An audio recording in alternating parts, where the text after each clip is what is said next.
Hey guys, if you're currently joining me, I'm Coach Akeem Lambert, and this afternoon I'm going to be joined with Blair Turgott to hear on his experience and exposure, and more importantly, his involvement with the Jamaica national men's senior team ahead of their Concacaf Gold Cup quest to bring back some silverware home. Uh, just had a chat with Blair, and he's ready. So you guys can go ahead and mention him in the comment section, and we'll definitely have the convo on. Just like I said, the man is ready. I am ready. The viewers are ready. So let's see what we have in store for you guys here at Football in 90. So I'm going to send him a request now and get Blair on. So the request is sent, guys, and we're waiting on the big man to join up with us. Whoa, Yes, bro. what you doing? You good? Yeah, I'm doing well. Welcome to Football 90, bro. It's been a Uh, while, isn't it? yeah, I know. Sorry, the time has been all over the place, but now it's good to finally be inside. Yeah, man, definitely. Blair, I'm sure you have been a close follower here at Football 90. I've been seeing you watching a lot of our stories as well, and you've been up to date in especially what we're about in giving our national players, the opportunity to share on their experience and Yeah. exposure. So much respect for you to take the time out to have a chat with me here at Football 90. No, definitely, man. You're doing big things, man. Keep going, keep going. Doing big things. Yeah, man, much respect. So Blair, a lot of persons, especially in the Jamaican diaspora, especially young, driven, talented, students, athletes who I've had dialogue with over the last few weeks, they don't know who Blair Turgott is, and I would have, give them a brief, synopsis of who you are. What Yeah. can you tell us about yourself over the last few years, especially, your early development, status? Yeah, well, started playing football when I was 7, 8 years old. I grew up in England. Um, yeah, obviously, the Jamaican heritage is something that comes from my family and me going to and from loads of my family members that live out there and my grandparents that was living out there. So yeah, I started playing when I was 8 years old. Started off at West Ham Academy. I was there up until the age of 21. And then like everything is when you're so used to being somewhere for so long. Thankfully, I made my debut in the first team, but the opportunity is always difficult, especially when you're young coming through the system. And then it's about when you leave that team, it's about then having to find yourself and almost making your own name in the game. And yeah, of course, like everything, you just have to keep self-belief and keep working on yourself. And on the way, there's loads of hurdles and loads of ups and downs, but you have to take the rough with the smooth, really, and just keep going. And like I said, just keep believing in yourself, really. And then when I left West Ham, I went to Leighton Orient. I was there for a season. Then I dropped into non-league, just more than anything, just to get the love of football back, really. Because like when you have a lot of knockbacks, sometimes you stop like enjoying football. It comes like a job. Do you know what I mean?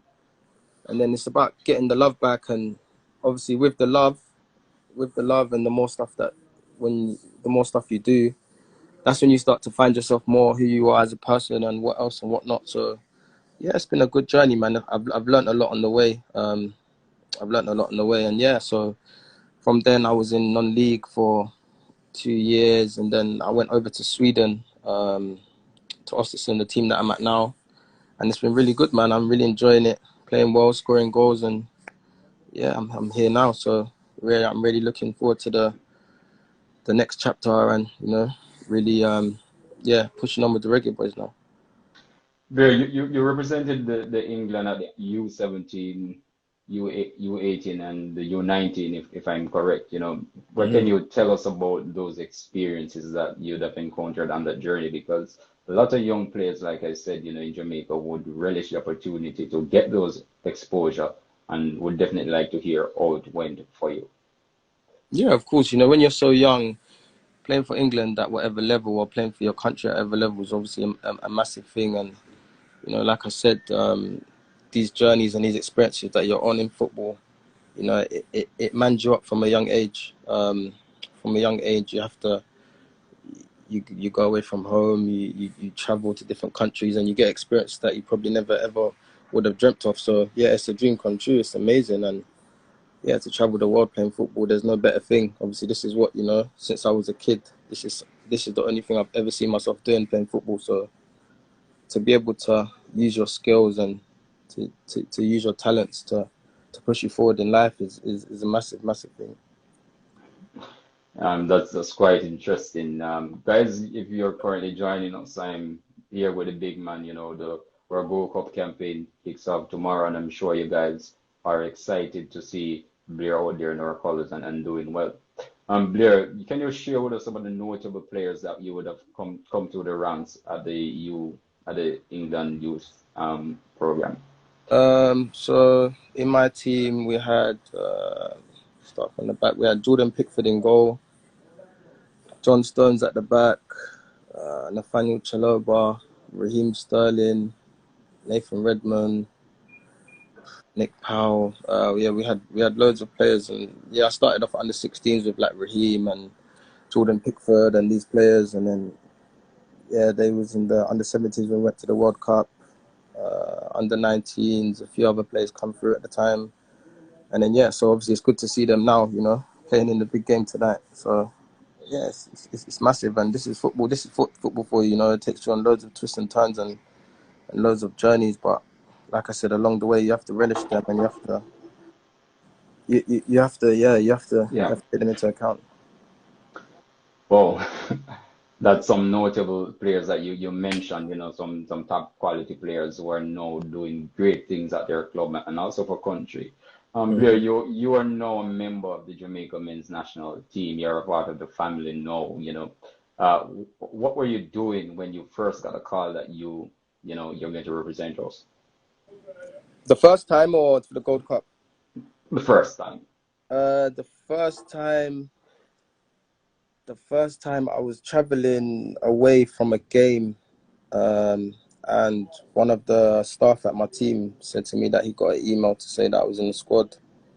Um, but I didn't actually get the email first. So then he got the email before me, and he told me, and you know, I was buzzing, I was excited, and I was just really looking forward to, you know, finally putting the shirt on and representing the country. So yeah, it was massive.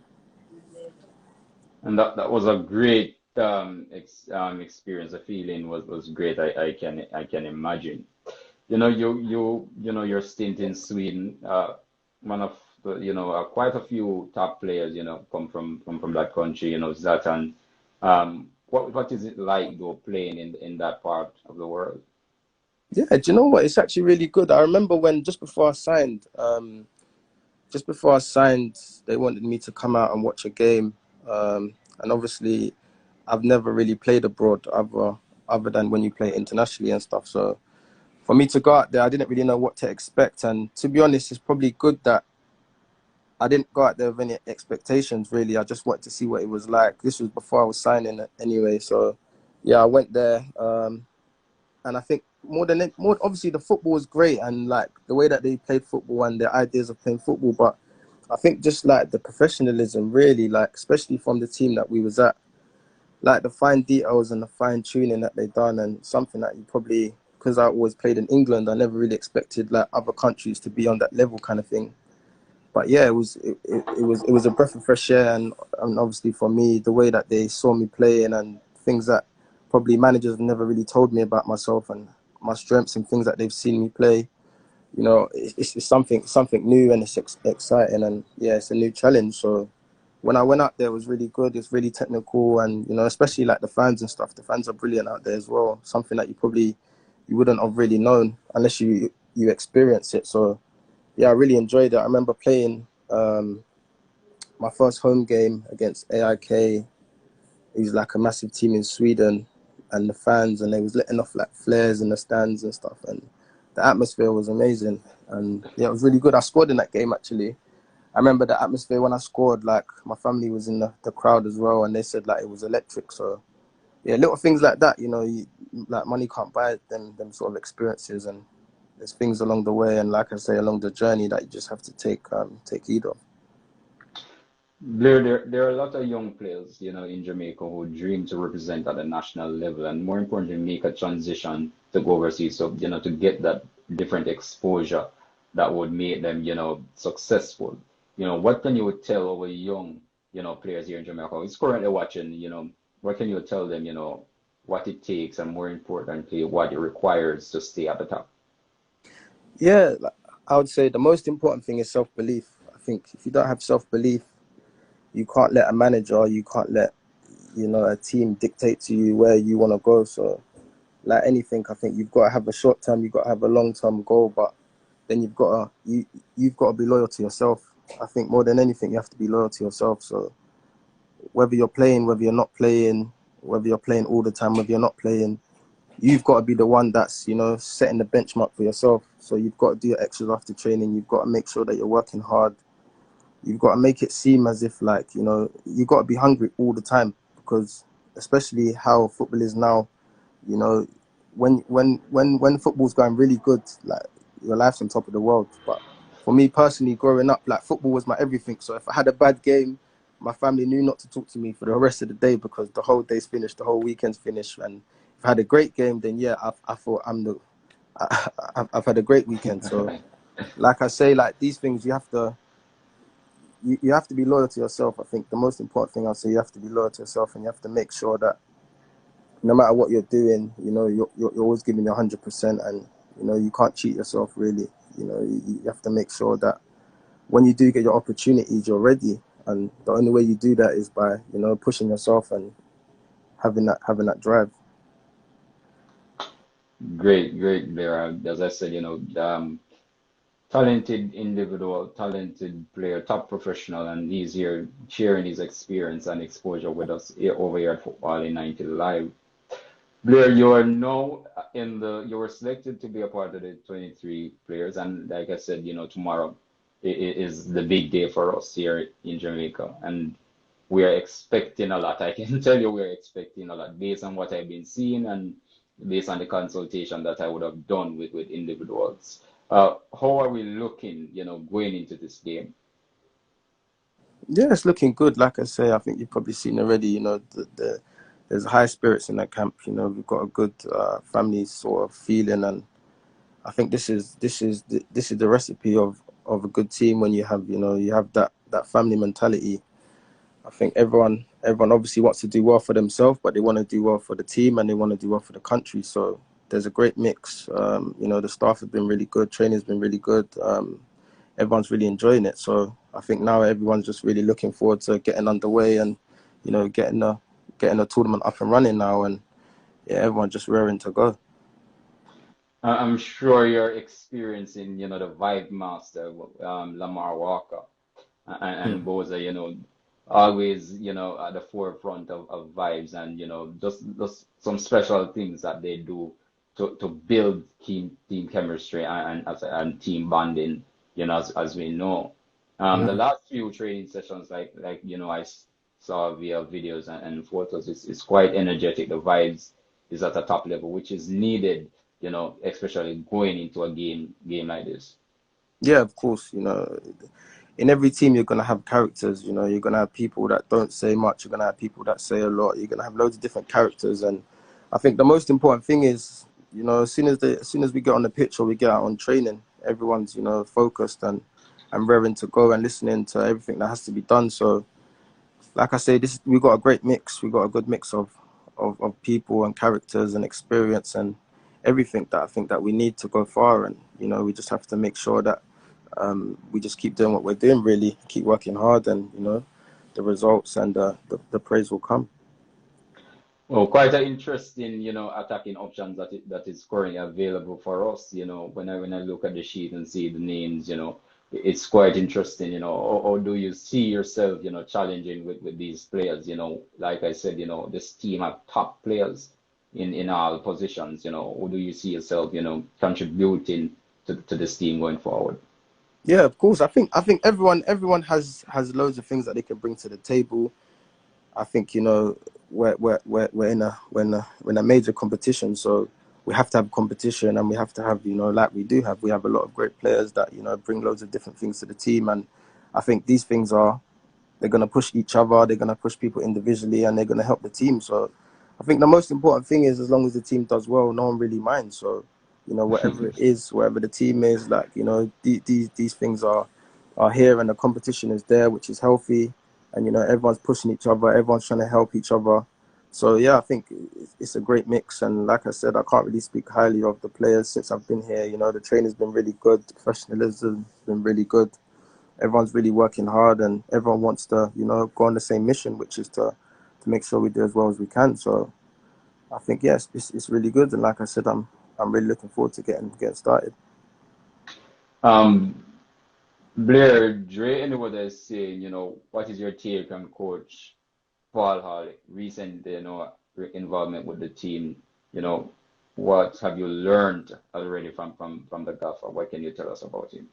Yeah, he's been great since he's coming.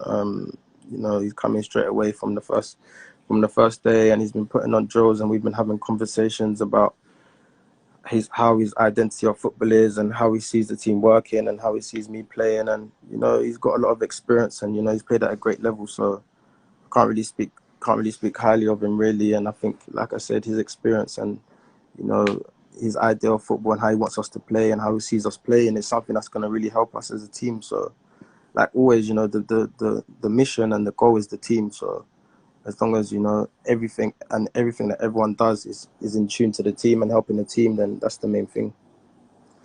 Good. I'm sure a lot of persons, don't know that you would have had some experience playing as an attacking midfielder throughout your career. Mm. What can you tell us, about that? I'm sure they'd have seen a glimpse, especially that brilliant pass to Andre Gray, in the last game there.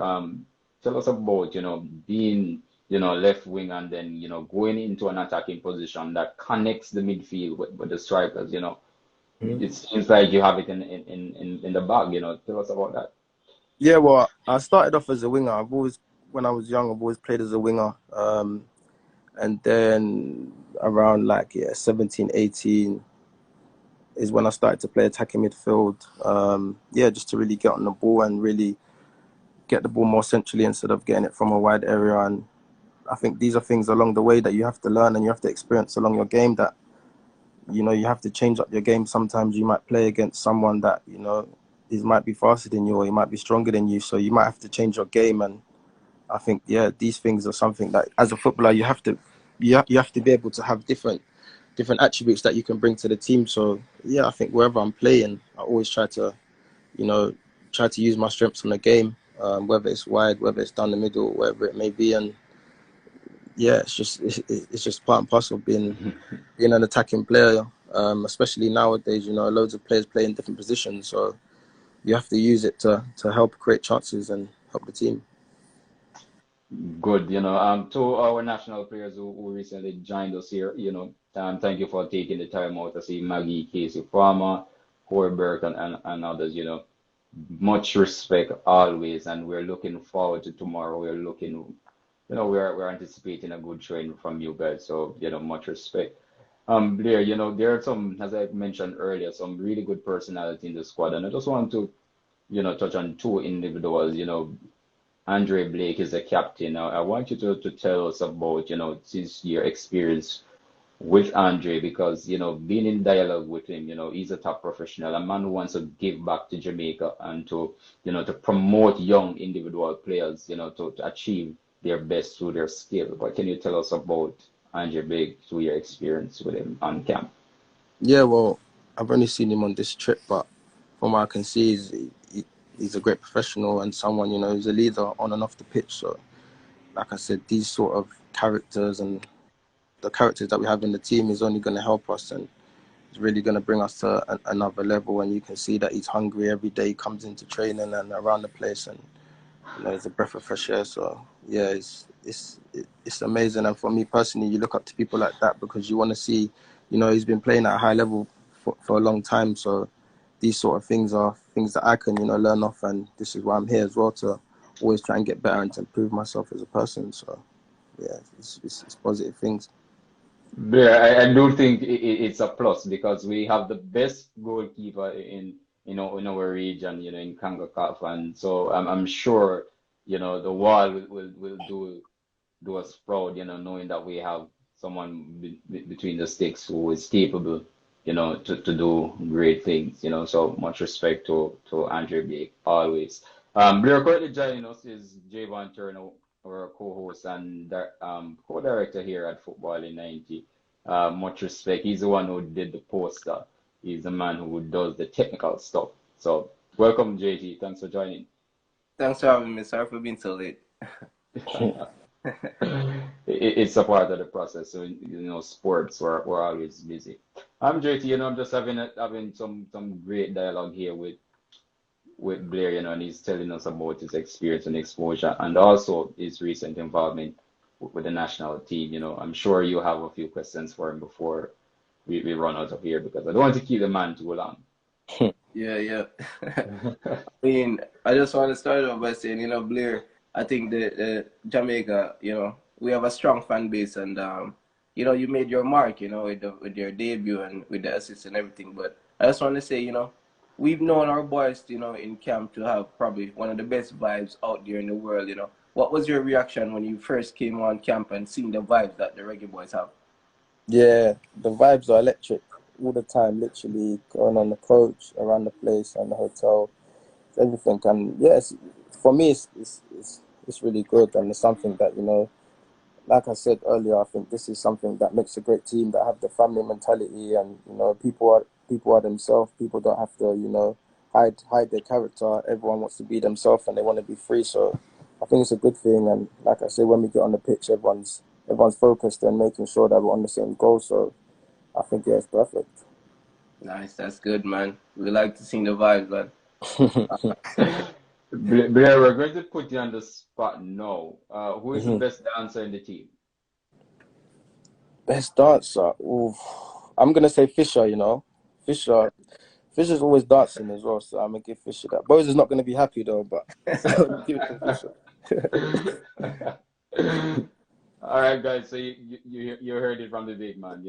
He thinks he believes O'Neal Fisher is the dancer of the squad. And I've seen Damian Lowe doing a lot of videoing, so I guess he's the man for that job. He's not much of a dancer than Blair. No, I've seen none of us couple moves though. I've seen him dance a few times. I'm gonna get him on field next time. Big up to our team member here at Football 90, Junior Flemings, who is a part of the 23 team, and we wish Junior all the best. Thanks to Junior for all the support, and anytime we message Junior, he's always available. So much respect to him. JT, I'm sure you have some probably two more questions are for the big man. So get it out there. Yeah, I'm really not sure what you asked before, so that's why I don't really sure. But I'm not sure if you asked this, but Blair, what were you doing when you first got called up for the national team?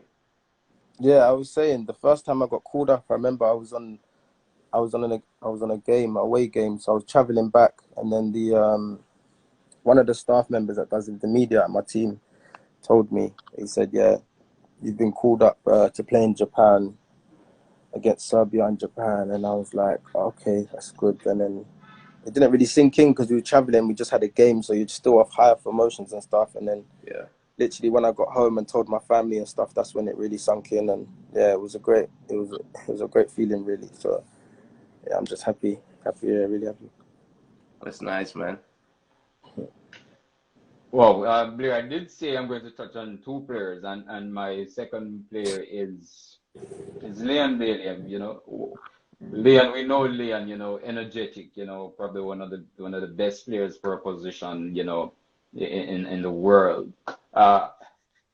What are your thoughts? I mean, as a player, as an individual, as I said, the top professional, a man who as Andre Blake, want to give back to our country to make it a better place for student athletes who play football and also at the professional level. So, what's your take on Leon? Yeah. Like I said, from day one, you can see he's got quality on the pitch, and you can see, the things that he can do and the way he can hurt you. Obviously, that, he's got a good name in football. So, he's a great professional.